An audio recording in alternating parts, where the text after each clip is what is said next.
and gentlemen, Adam Cayton-Holland!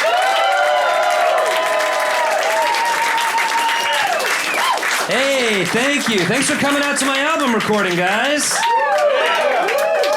I really appreciate it. When Comedy Central said they were going to let me do an album for them, they're like, what do you need for a venue? And I was like, well, it'd be nice if not all the time, not constantly, but occasionally, there could be the low roll of bocce balls above. So that the person listening to the album at home could be like, are they still playing bocce ball? Oh, yep, they are still playing bocce ball above wherever this album was recorded. Does such a place exist? And Comedy Central's like, oh, you bet your ass it exists. It's called Union Hall. And the acoustics are literally perfect for bocce ball comedy. So thank you for coming out to my bocce comedy extravaganza. We're gonna do it. Thank you. I'm very excited you guys came out. This is a great venue, great setting. It's intimate. It's well lit, so I can kind of see into the crowd pretty well and get to know everybody. We can open up. What's everybody's least favorite race of people? Yell it out right now. Go ahead. This is a safe space. Just yell it out. Least favorite race of people. Let's hear it. Okay, all right. You guys need it warmed up. That's cool. I get it. I'll take the bullet on this one. My least favorite race of people, hands down, white people. I think they're privileged. I think they're entitled. And if there's any white people here tonight, I urge you not to marginalize, okay? We've had our turn behind the wheel. It's time to take a knee. It really is. You, sir, what's your least favorite race of people? No repeats. My least favorite race of people is white people. What's your least favorite race of people? No repeats. No, I wouldn't know what to say. And that's why this man's different from the audience in North Carolina I performed for last week. New York, way to be tolerant. Better, you're a better state. New York's like, this guy's being ironic. North Carolina's like, here's my opportunity. I chose the right place for the CD recording. Guys, I'm just a shitster. I like to have fun. I'm a rascal. Like, here's something I learned recently. This is crazy. Do you know the average human being every day has up to 19 small but significant seizures? Isn't that fucking nuts? And even though that's not true at all, just saying it out loud on stage night after night helps me feel better about what I think might be a pretty serious problem that I have.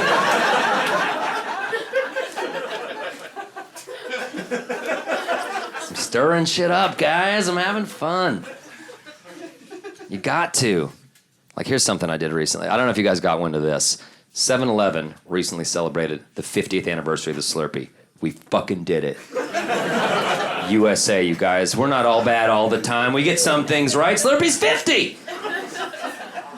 And around the actual birth date of the Slurpee, 7-Eleven had an amazing promotion going. You could go into any 7-Eleven, plunk down $1.50, and bring in the container of your choice and fill it up with Slurpee.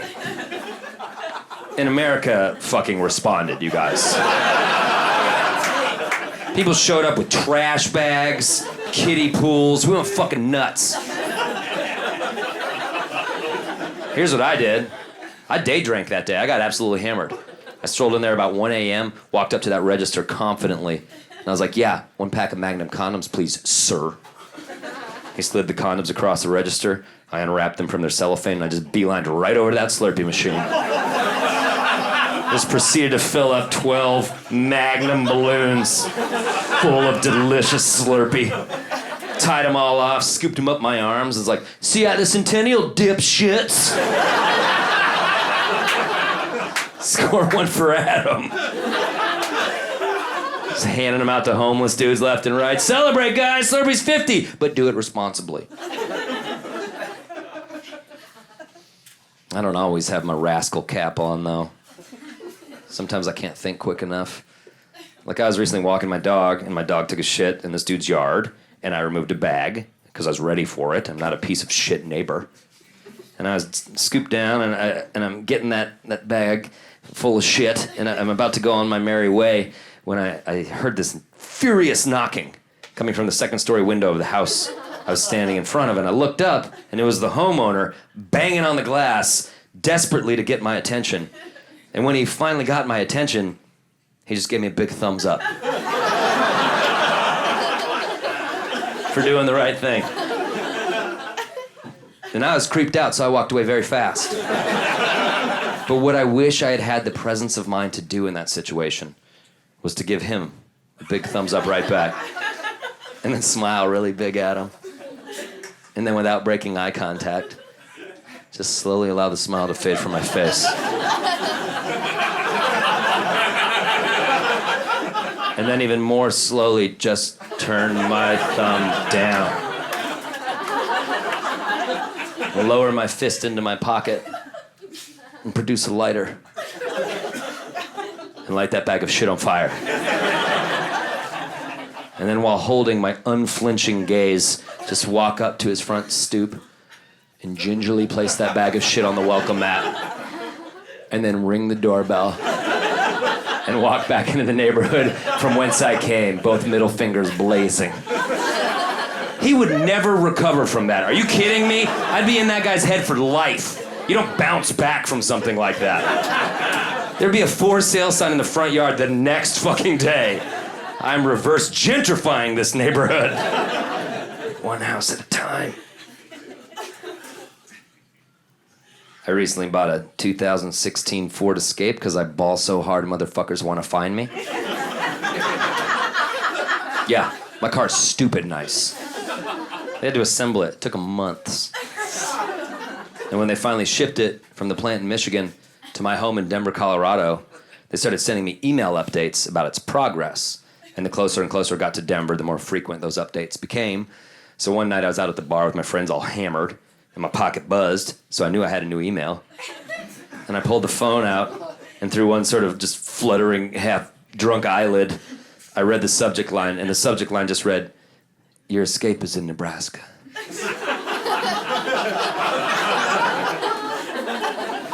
And I just put the phone down. I was like, I have to go. My escape is in Nebraska. I wish the cosmos worked that way. I wish you just get a text and it's like, your destiny's in Indiana. And you'd be like, I don't care, I choose a new destiny, that's the worst state. It's hands down the worst state. I absolutely choose a new destiny.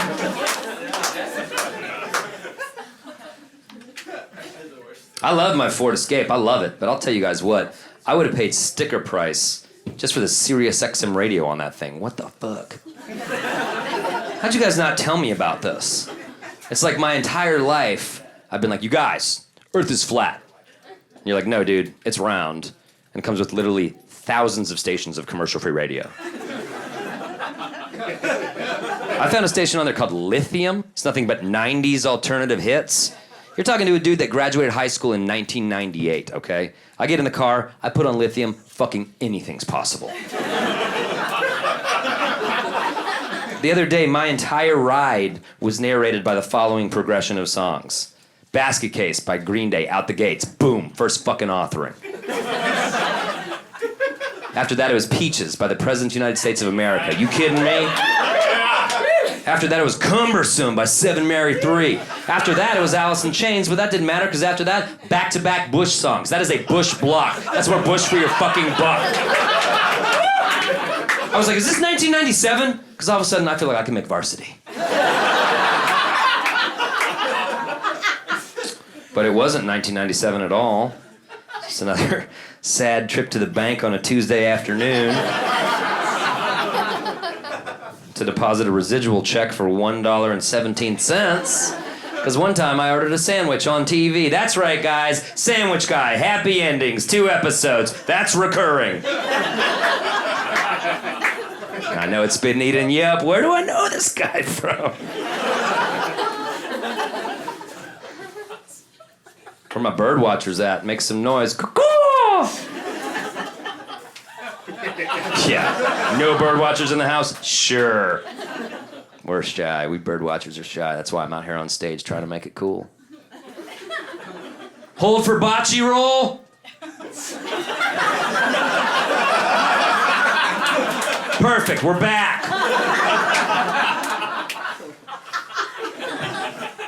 Hold for a second, bocce roll.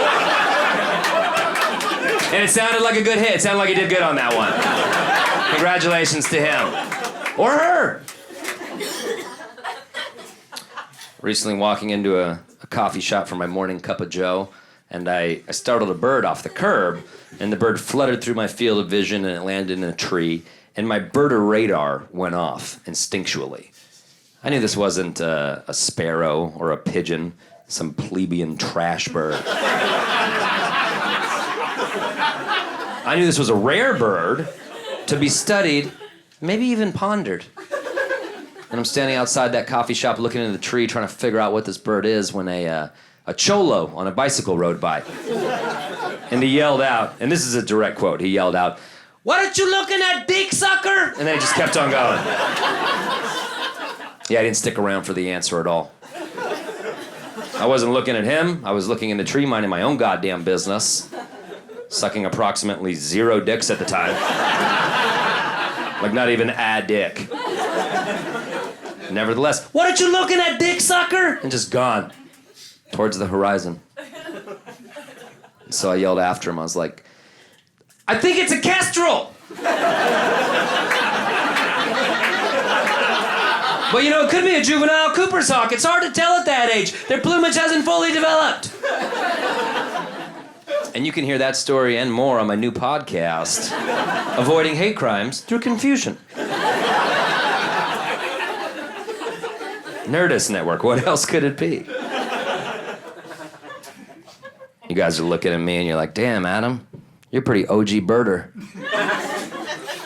I bet you have bird watching stories that are both far-flung and intrepid. And that's for sure, like all day long. But when it comes to bird watching, I'm very everyman, you guys. I'm meat and potatoes. I like a bird watching experience that anyone can enjoy. Like, here's a birding experience I guarantee all of you have enjoyed, whether you realized it or not. When it's a cold day, and it's still, there's no wind, and you're out walking by yourself, and you hear that sound, the unmistakable honking of Canada gooses. You know what I'm talking about. And it's sad, but it's also kind of beautiful. And it's desperate, yet somehow hopeful, too. And you listen, and you watch them fly overhead, and you just think, man, I hate every single person that I know. And yet I just can't fly away from it all like you, Canada Goose, can I? But then you remember that you too have a page from the Canada Goose's playbook that you can take. You can get drunk and break into the country club and shit all over the golf course. And I don't know why it makes it better, but it just does, you guys. It just does. This dude came up to me after a show recently. He's like, "Man, you're really into birds." I was like, "Yeah, I know." And he's like, "Would you say like a bird's like your spirit animal?" And I was like, "I don't know. Nobody's ever asked me so dumb a question." But he forced me to think about it.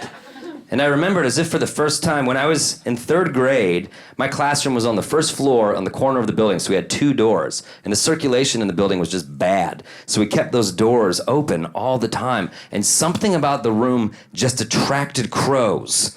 So every couple of weeks, a crow would fly into the classroom, and our teacher would yell, "Crow!" and turn the lights off, and we would all dive under the tables like it was the Russian fucking missile crisis, and watch as this crow either escaped or beat itself to death against the glass, trying to escape.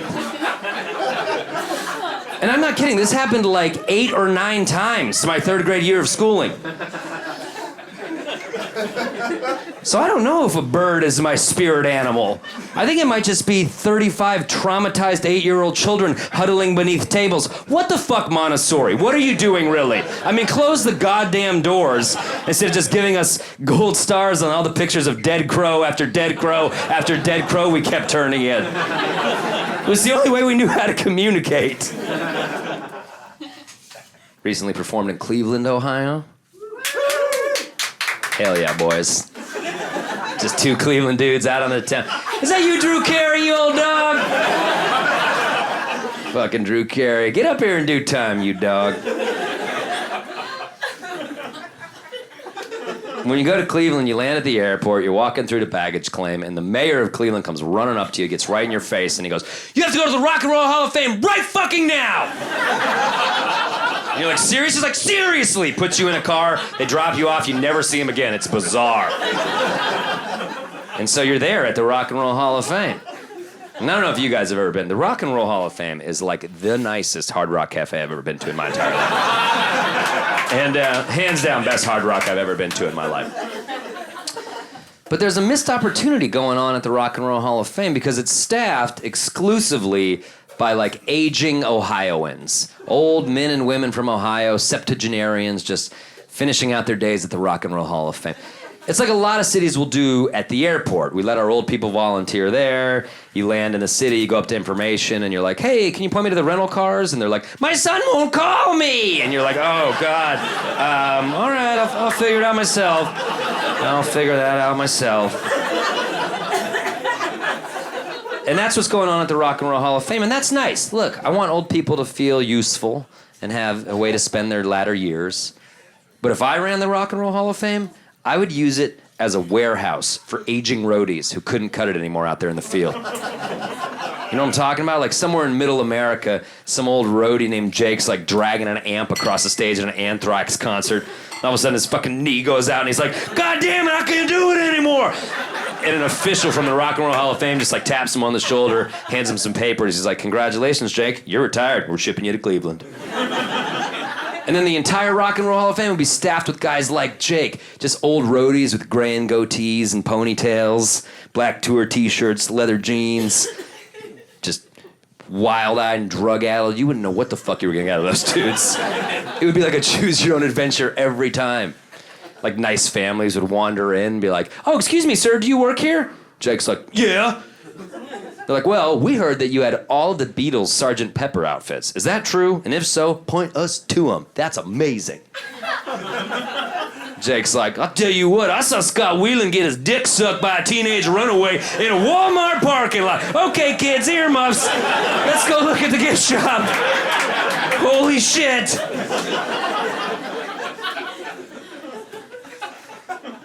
"Excuse me, sir, it's our first time in, but we read in the brochure that you have all of Sam Cooke's original handwritten lyrics. Holy smokes, where are those?" "Warped Tour 2002. Bass player for Slipknot killed a hitchhiker. My turn to get rid of the body. We go to Home Depot. They're out of bleach. I said gasoline will work in a pinch. Okay, kids, look, you can see Lake Erie through the glass. If you look through the glass, it's Lake Erie. Over here, away from the bad man."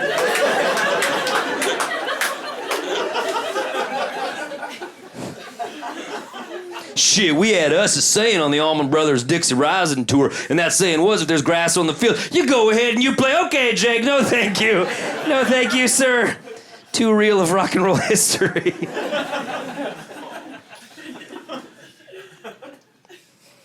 I'm from Colorado, so I'm chill as fuck. Guys, I'm the fucking chillest. I'm so chill. If you ask me, it doesn't get better than a few craft beers. Maybe taking my dog on a hike through them Rocky Mountains. Do I tie a little bandana around my dog's neck? I don't know. Depends how chill I'm feeling. Chill. So chill, I go to like mountain music fests. Just stomp, just get my stomp on. Just out there fucking stomping at mountain fests. That's how chill I am. I was recently stomping at a mountain fest when I witnessed the most quintessentially Colorado thing I've ever seen in my entire life. It's this tall, lanky dude just bobbing through the crowd, walking. He's yelling out to anybody who'll listen. He'll go, "Hey, does anybody know where I can score some of that Colorado tush? Just looking for some of that sweet, sweet Colorado tush.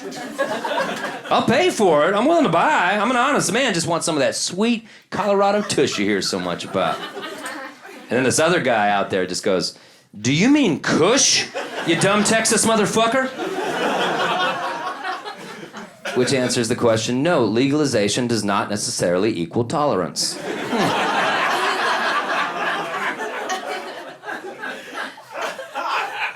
Shit, shit, I remember I was roadieing for the Mexican supergroup, Band of Machos, Baja Run, Cabo up to Ensenada. Machos had a tradition, had to have a cockfight before every show. We're in downtown San Diego, I'll be goddamned if I can't find 2 chickens. I was like, fuck it, I'll take some feathers from the hotel pillow, I'll tape them 2 cats, nobody will know the difference. I'll be goddamned if that was not the best cockfight of the entire tour. And to this day, the singular best concert the Machos have ever done. I've never met my daughter. Holy shit, Jake. No, Jake, no.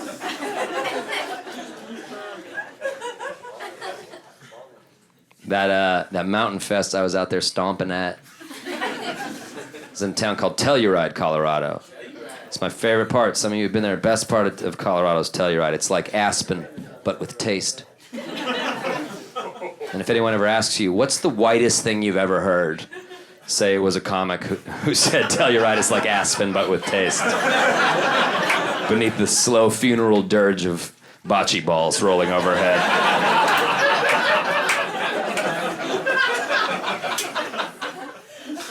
It's a very opulent town. It's a former mining community. It's a wealthy, wealthy place. And I'm driving down Main Street, Telluride, when I noticed a gaggle of young Telluridian boys. I don't know what you would call such a gathering, a ski patrol of Telluridians. An avalanche of little Telluridian boys. Just a bunch of Trevors and Chases and Noahs and Bryces. All congregated together, figuring out how they're going to get into Duke University. And I spotted their leader, the smallest, shittiest one. He was kind of hunched in front of the rest, and he had on a flat-rimmed cap, said, Burton Snowboards. And he had blonde lacrosse locks cascading gloriously out the back. And he was vaping, because how could someone like that not be fucking vaping? Just vape life, vape bro, vape douche, vape all the time, fucking vape. And then his sweatshirt just had 2 words written across the front. It just said, Hood Legend. And I laughed out loud. And then I immediately took a hard right and I circled the block. I was like, I gotta get another look at this kid. This kid is too good a fucking specimen. I gotta soak him up. And as I passed him that second time, I removed a gun from my glove compartment. Yeah, and I drive-by shot him to death right there. Right there on the mean streets of Telluride, Colorado. I gunned him down in his fucking prime. And now he's hood immortal.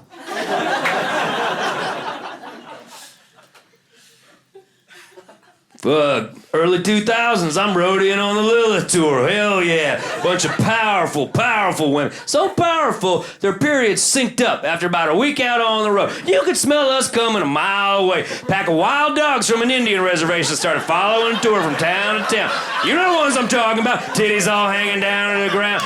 You couldn't sleep at night on account of the howling. One night, Sarah McLachlan herself wakes me up, puts a gun in my hand. She says, Jake, you go out there, you kill every one of them reservation dogs, because I can't get no sleep. So you tell me how she's down with the ASPCA. That don't make no goddamn sense to me. You go ahead, you tell me about it. I got me a different story.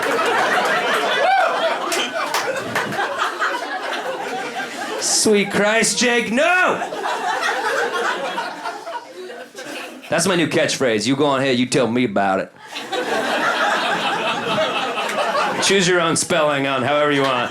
You go ahead, you tell me about it. I'm selling t-shirts that say that. They're $111. And they're worth it. Guys, I didn't shoot that kid in Telluride. Come on. I hate guns. I hate violence. I would never do that shit. But that kid shouldn't have been pretending to be something that he's not. If you learn anything from this show here tonight, which you won't, it's that you shouldn't fake it, all right? You've got the DNA you were born with, make the most of it, but don't pretend to be something else. It looks pathetic. I'll give you a perfect example. Recently went to see a movie with my cousin, and we were gonna meet at the movie theater. My cousin calls me en route, and he's like, hey man, is it cool if I bring my friend? I was like, it's totally cool. And he goes, great. Quick heads up, he's really into Morrissey. And I was like, the singer-songwriter Morrissey? And he goes, oh yeah, he's a huge fan. I was like, All right, man. Good looking out. Thanks for arming me with this information prior to my arrival. Had I shown up and just learned it out of the blue, I probably would have flipped out, and you knew that. So you told me in advance, and that's why we're cousins. Cayton's for life. I show up to the movie theater. I meet this kid. He looked exactly like fucking Morrissey. Cool Morrissey's fancy shoes, Morrissey three-piece suit, swooped over Morrissey pompadour, just head to toe fucking Morrissey. The only way he could have looked more like Morrissey is if he wasn't 5'3" and Mexican. Short of that, he looked exactly like the British and kind of Irish singer-songwriter Morrissey. So we watched the movie. It was fine, whatever. We're leaving. We're walking through the lobby, and this old woman yells out at us. At my cousin's friend, she goes, "Hey, you, wait up!" And he was like, "Me?" She goes, "Yeah, you, wait up!" She took her time getting across the lobby. She got right in his face, and she looked him up and down. She goes, "Do you know who you look like?" And very hopefully, I would describe it even as expectantly, he just went, Morrissey? And she goes, "Mora who? You look like Jimmy Neutron." "Mora who? You look like Jimmy Neutron." And that is the story of the best day of my entire life. I'm married to a human woman. Yeah, coming up on a year. It's going great. You guys are very nice. When I told my friends that I was getting married, God, they're such dipshits. Across the board, every one of them, I told them I was getting married, they're like, "Really, bro? Your funeral. Your funeral, bud. One vagina for the rest of your life? You're gonna stick to one vagina for the rest of your life, really? One vagina for the rest of your life? Good luck with that." It's like, hey, dipshits, she has a butt. I did my recon. We'll be fine. We've reached the intellectual high water mark of the show. For those of you out there earnestly hoping, will this get better? No, and I don't know why you would hope that, given what I've given you so far.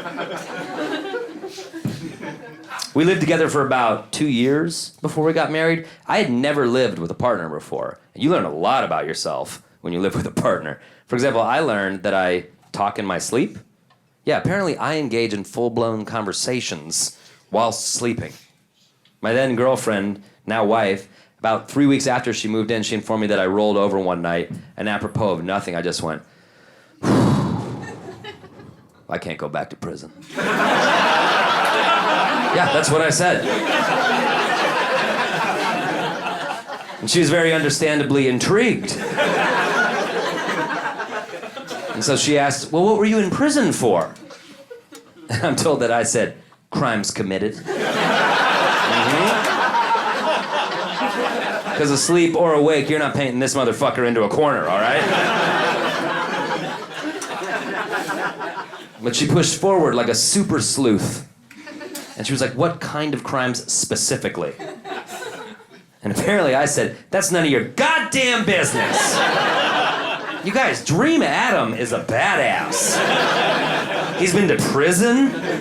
He knows when to tell his lady to shut up about it. Awake Adam would never have the balls to pull that off.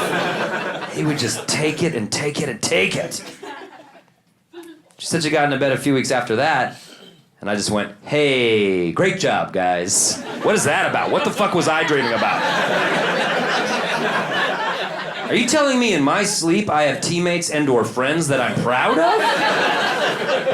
Oh, I definitely prefer sleep to being awake, hands down.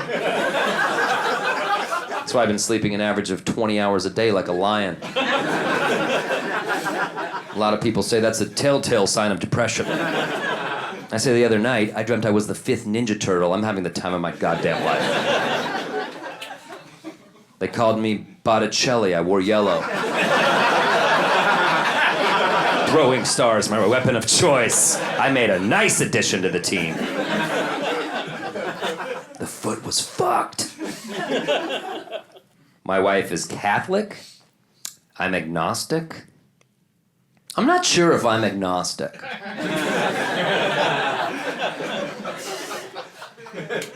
And my wife is Catholic.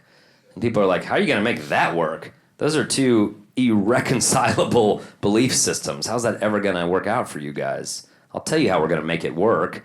We're choosing not to be defined by our differences. Imagine that. We're choosing to seek out the commonality of our experience and celebrate that, and not just condemn one another for a belief system. And besides, it's not like she's a fucking Republican. We're gonna be fine. We're gonna be just fine. I mean, yes, she believes that 2,000 years ago, some Mesopotamian Jew walked on water, but she's not dumb enough to believe if you get tax cuts to the rich, it somehow benefits everybody. What are we doing? Can we grow up? Let's grow up.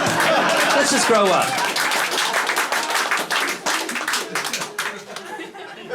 That also works far better in New York City than North Carolina. North Carolina was like, get him, get his shoes look expensive, get his shoes, get his shoes. And you guys are like, bully for you two, you've worked it out, your religious differences. What about when you have kids? How are you gonna raise your kids? And that's a great question, because as humans, all we wanna do is replicate, instill our belief systems and a little copy of ourselves, and then continue devouring all the world's resources. And we're gonna wanna do the same. So what? Who cares? My wife wants the kid to go through some Catholic rituals. I don't care. Baptism? It's no big deal. Let a creep in a robe pour water on my baby. Who gives a shit? I mean, there's other people in the room, right? He's not alone with the kid? He's not alone with the kid at all? Yeah, other people, totally fine. Totally fucking fine. Have at it. As long as the day the kid turns 18, they get baptized into daddy's religion, stand-up comedy. That's fucking right. Get in the car, son, we're hitting the road. And I'm not talking about cool Union Hall gigs either. I'm talking about the way daddy came up, all right? One-nighters, Gillette, Wyoming, mingles. Get in the fucking car. You got 20 minutes to make these idiots fucking goof off. Doesn't work? Cool. We're booked in Rock Springs, Wyoming tomorrow, dipshit. Day after that, Farmington, New Mexico. Until you can go out there and get consistent laughter from all these oil rig fucking roughnecks, I think you should stop giving daddy lip and go out to the car and get my merch. I can smell a sale. Beer koozies, they got boobs on them. They say, keep your cans cool. They're also $111. I think my problem with Catholicism is that it's too big. It's the Starbucks of religions. And you're talking to Alternative Comedy's Adam Cayton-Holland, you guys. I need a mom and pop religion. Something left of center. Like snake handling or some shit. Or like worshiping a crystal. I could get behind that.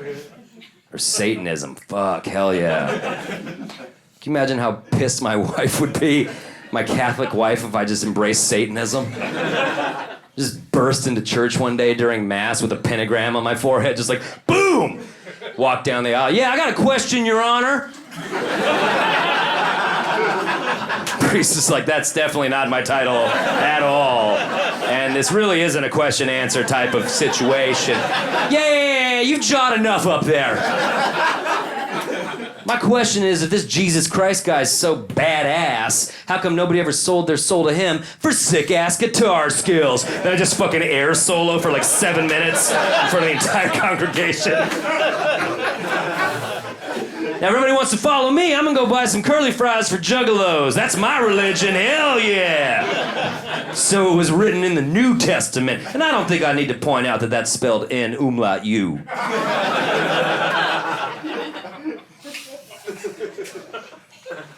My wife and I have 3 dogs. Ugh. Like, what's wrong with us? We have 3 dogs. We're those people. Constantly covered in dog hair. Our house smells like dog. You know what I'm talking about when you walk into a house and you're like, oh, dogs definitely live here. That's our house. Our house smells like that. But it's not our fault, you know? I had 1 dog. I was a single guy. I had 1 single dog. That's entirely normal.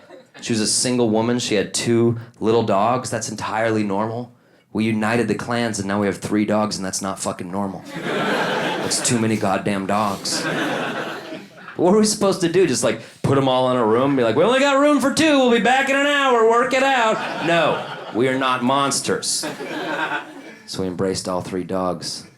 And now life is a fucking nightmare. We were walking our 3 dogs, and Sammy, the American Eskimo. Do you guys know what American Eskimos are? They're like, back in old circus photos, they're those guys that were like dancing on balls. They're like a desperate, pathetic, needy little breed. Just a bunch of princes. And Sammy's no different. We're walking our 3 dogs. We notice Sammy's lagging behind. We look back and see that Sammy's on his back, all 4 legs in the air, just writhing around in canine ecstasy. And some of you are chuckling at the description because you find it cute, but any dog owner in the room knows exactly what the fuck is happening in that situation. That dog has located a stink, and they are now trying to soak up as much of that stink as possible so they can take it with them for further usage, which we as humans do not understand. And this is what Sammy was doing, and we studied the scene further in horrific real time. We realized that Sammy was writhing around in a massive pile of shit. And then we studied it further, and the pile of shit went up to a nearby garage wall, and then went up the wall to what was unmistakably human ass height. A homeless person had shat against this garage wall, and it had pooled beneath. And this wasn't a healthy homeless person either. Like, I don't know if there is such a thing as a healthy homeless person. This was decidedly not one, if there is. And now Sammy was just in it, of it, about it. So very carefully, so as not to touch anything, I leaned down and I just unclicked his leash. And now we have 2 dogs. Now we have 2 dogs, which is a very normal amount of dog. It's a very appropriate amount of dogs to have. I was like, go forth, find your new owner. It shouldn't be hard, you're literally covered in his scent. I'm a giant Colorado Rockies fan because I'm a big fan of hopelessness and ineptitude. But I have to live out in LA for about half the year because I work on a TV show called Those Who Can't, and I have to make it out there. Sure. Some of you have flown Delta Airlines, that's how you watch it. Just book a Delta flight, you can see it. But as a result of that, I don't get to watch my beloved Rockies in their home stadium, so I got to pretend to be interested in baseball otherwise. But the Rockies were playing the Dodgers, and I was like, oh, I'm going to this game. So I called my fancy Hollywood agent up. I was like, dude, can you please get me tickets to the Rockies-Dodgers? He's like, bro, I'm on it. I was like, awesome. He goes, how's your family? How you feeling creatively? I was like, no, that bullshit, just tickets. He calls me the next day. He's like, dude, good news. I got you tickets in the Lexus Dugout Club. You ever sat in the Lexus Dugout Club? And I was like, I sat in the Kia right field holding cell one time. Is it at all similar to that?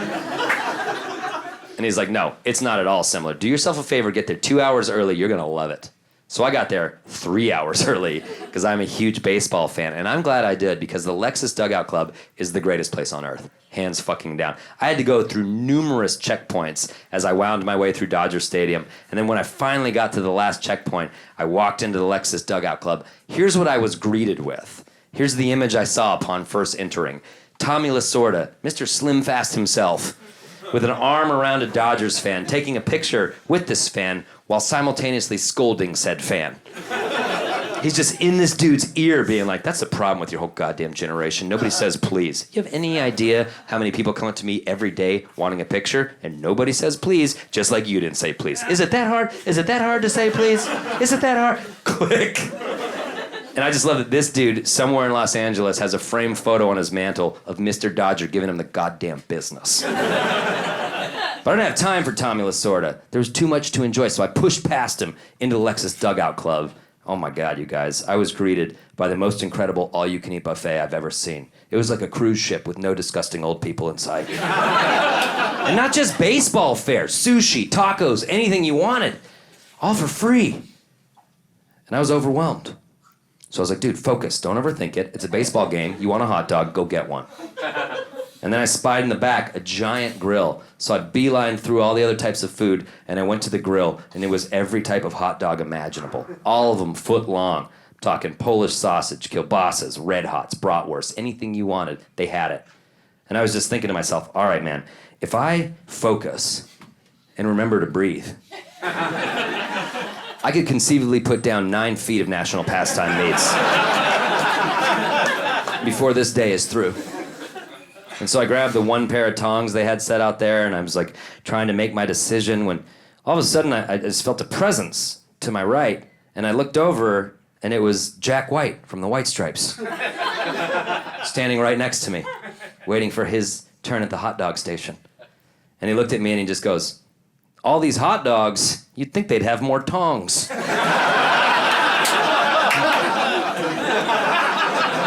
Yep.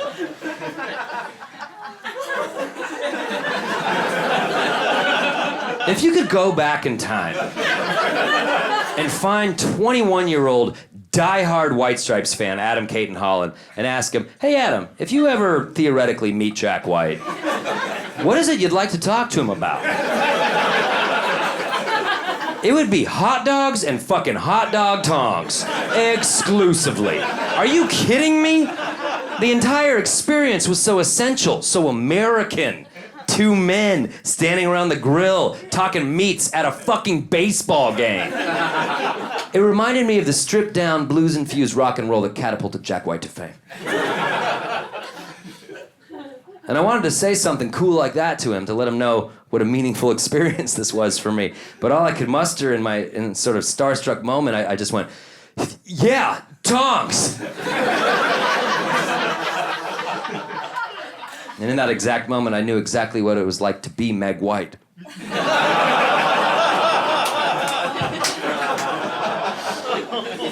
What I wouldn't give to have, in that exact moment, just had an extra pair of tongs on my person.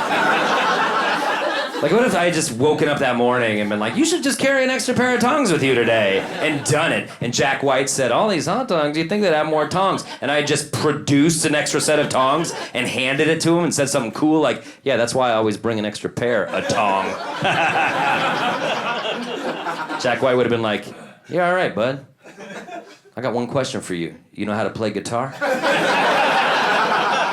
And I'd say, "Yeah, I do, Jack White, but unfortunately, I only know how to play every single song on your hit album, White Blood Cells." And he'd go, "Oh, well, that's not unfortunately at all. That's actually very fortunate. Because the Dodgers asked me to play a song here tonight, but I don't feel like playing guitar. I feel like playing drums, Dead Weather style. So my question for you, new best friend, is, are you ready to step up and front this band? Do you think you have what it fucking takes?" I'd be like, "Hell yeah, Jack White, let's do this thing." Smash cut to the 7th inning. Me and Jack White, dead center field, ripping dead leaves in the dirty ground. And it's crushing it. Dodger Stadium is a sea of panties and bras cascading down from the cheap seats. Tommy Lasorda comes running out, overcome, being like, "Guys, take a picture with me. Guys, take a picture." We're like, "Tommy, would it kill you to say fucking please? Once in your life, Tommy Lasorda, how hard is it to say goddamn please?" But that's not what happened at all. I said, "Yeah, tongs." Jack White took the tongs out of my hand like I was a child, expertly speared himself a bratwurst, popped it into a bun, and disappeared like an apparition. And the Rockies lost 13-2. The Rockies lost 13-2 to a divisional rival.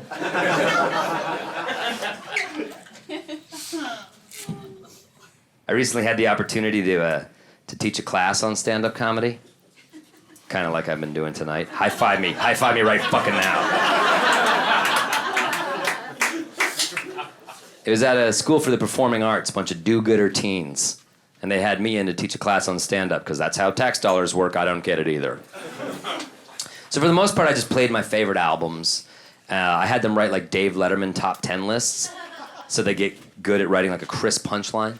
And then on the last day, I surprised them. I brought in a mic and a mic stand and a PA. And I was like, "Guess what, you guys? Stand-up comedy's happening in class today."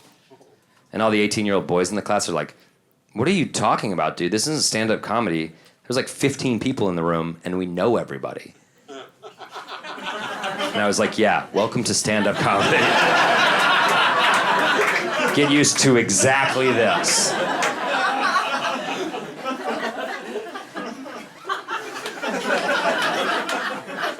So they all got up there. They told their 18-year-old boy bro jokes. They were terrible. I fucking hated them. But then this one 14-year-old girl got up to tell a joke, and she hadn't said much the entire week. She was a very quiet, mousy little girl. She got up to tell a joke. Here's the joke that she told. She put the mic in the mic stand, and then she cleared her throat, and she went, Canadians. Give them an inch, they'll take 2.54 centimeters. And I was like, what did you just fucking say? You are the chosen one. You've been prophesized. The elders sing songs about you. I was like, that joke is incredible. That joke's so good. I wish I wrote that joke. Can I have that joke? And she was like, well, I thought that comedians are supposed to write their own material, right? And I was like, here's the truth of the matter. You have about 4 years till you're even allowed around a bar to perform stand-up comedy. I have a show tonight.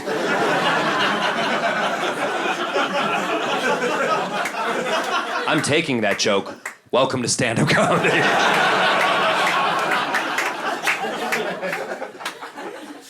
She's dead now. She died. So sad. So much potential.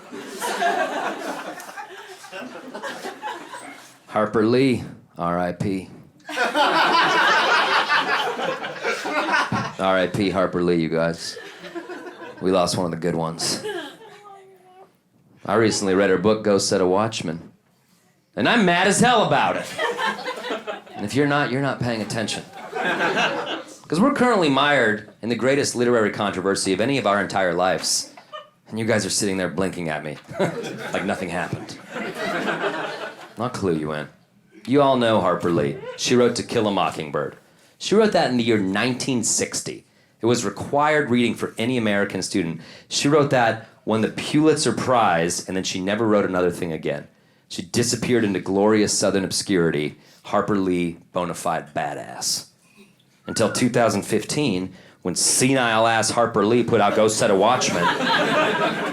Although there are some that speculate that people in her camp took advantage of her dementia to put that book out against her will. Different story for a different day. She puts out Ghost Set a Watchman, and the literary world promptly lost its goddamn mind. And I'll tell you why. Because what happens in To Kill a Mockingbird? Atticus Finch, one of the main characters, defends a black man against false rape allegation charges in hostile 1960s Alabama. Fuck yes, Atticus Finch. We all love him. He becomes a civil rights icon. A generation of hipsters names their kids Atticus. Then in 2015, in Ghost Set a Watchman, that same exact Atticus Finch goes on to attend multiple Ku Klux Klan rallies. And then he cautions that desegregation should come to the South slowly because black people's brains aren't sophisticated enough to handle it all at once. I'm not making that shit up at all. Read the book. It's fucked up. And people got pissed, especially Southern progressives. Because here was Atticus Finch, this atypical depiction of a Southerner, a guy who didn't see color or race. He just saw justice and injustice, and he fought to prevent the injustice. And now in this new book, he's being depicted as your typical country bumpkin, racist white trash piece of shit. Which just supports what I've been saying this entire time, you guys, which is that we cannot allow women to continue writing books. They cannot handle the responsibility of it, and they're gonna blow it every goddamn time. She was probably on her period. She was on her period, and she's like, I gotta write another Atticus Finch book. Look, I'm not a misogynist. I just think that women should find a way to look hotter during childbirth. And if that's so fucking crazy, then maybe I don't know what's right anymore. I'll get out of here on this next joke, and maybe I'll just keep walking. I was recently buying floss at Walgreens. Because I'm just like you guys, we're the same. And I'm walking through that floss aisle making all the tough decisions one has to make in life, waxed or unwaxed. Name brand, generic, mint. It's hard. What do you do, you know? And I'm thinking about all that when a real shifty character approached me right there in the aisle. A real sketchy Reggie. And he walked right up to me and he got right in my face and he goes, "Does oral mean teeth?" Yeah, that was his question. And he asked it very frantically, as if it was an emergency. "Does oral mean teeth?" And I thought about it for a second. And I was like, "Not good oral." Hey, Union Hall, thanks for coming out to my show, everybody. I really do appreciate it.